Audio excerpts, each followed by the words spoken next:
Hi friend, welcome back to another Good Shepherd refresh video on contemplative prayer. This time we're gonna look a little bit into icon gazing. Now there's a lot of folks who think about icon gazing and think, gosh, that's super weird. I mean, it is a little weird. A lot of these contemplative prayer practices can feel weird because we're not used to doing them.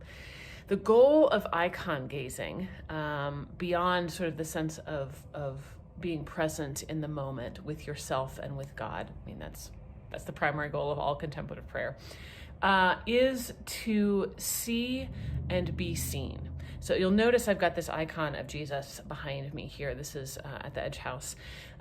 This is a famous icon. I believe I think it's called Sinaiticus. I could be making that up.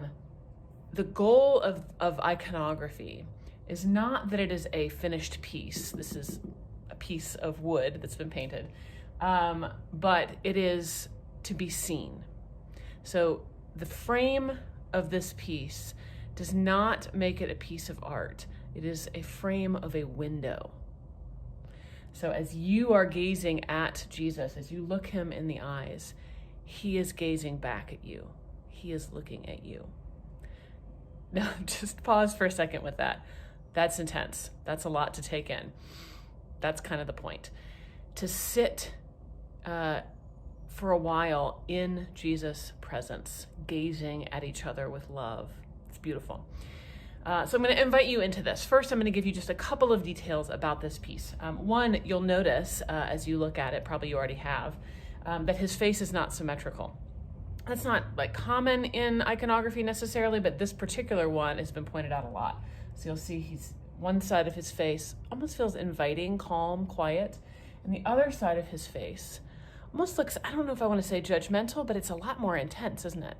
See that? Fascinating. So you may notice that as you're gazing, perhaps one side or the other really speaks to you and you want to rest in that. Or you may notice going back and forth. Your eyes are also, as you gaze, you're probably going to notice shifting around the piece. Maybe they move around the halo. Maybe you notice that his earlobes are exposed, which is a common thing in iconography. His earlobes being exposed signifies that he's listening. He is offering a blessing with one hand, holding the Holy Scriptures in the other. So again, you may just notice as you gaze, your eyes are going to move around. That's totally fair. That's what we do as humans, is we take in everything that's in front of us. So as we do this, as we gaze at this piece, as usual, as you're doing a contemplative prayer moment, you want to sit comfortably. You want to allow your breath to slow down a little bit, or perhaps more intentionally take deep breaths.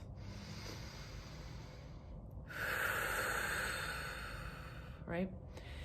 And then intentionally gaze at Jesus in this piece as though he is your friend that you're sitting across from, sitting in companionable, contemplative silence. Look into his eyes, look at his face, and then be seen in return. Let's do a short practice of that. Take a moment to get yourself comfortable, seated comfortably in your seat. Don't close your eyes this time, but gaze into Jesus' eyes.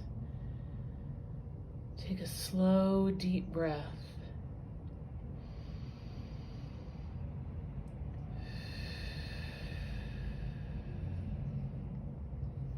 And gaze at Jesus as he gazes at you.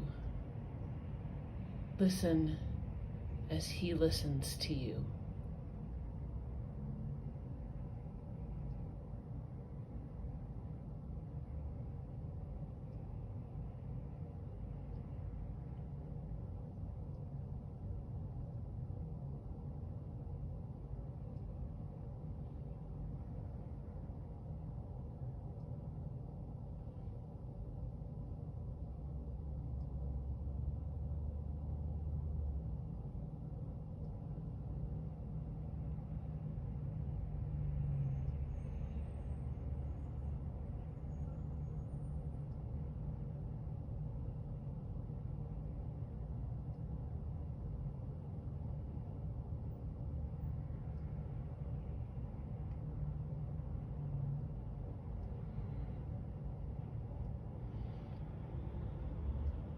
In the name of God, we pray.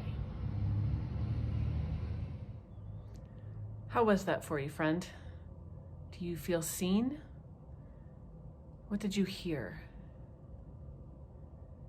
And that was only 1 minute. You might typically go a bit longer with your contemplative icon gazing. But how was that to gaze at Jesus and to be gazed back at? You can do this same kind of icon gazing or sort of visual meditation with all kinds of pieces, certainly icons that are intended for this. You can also use photographs, perhaps of a loved one or of nature. I have often done a form of icon gazing simply by looking at a beautiful piece of art that may or may not have a human figure in it. To see, to know, to experience God's presence here with me, with us, in the moment, through that art, through that person's life as represented in the icon image, or through the artist's life and the work that they give us is beautiful. I'd love to hear your experience about icon gazing and about seeing God through art in the comments below or on Facebook, or just grab me at church one day and let's chat.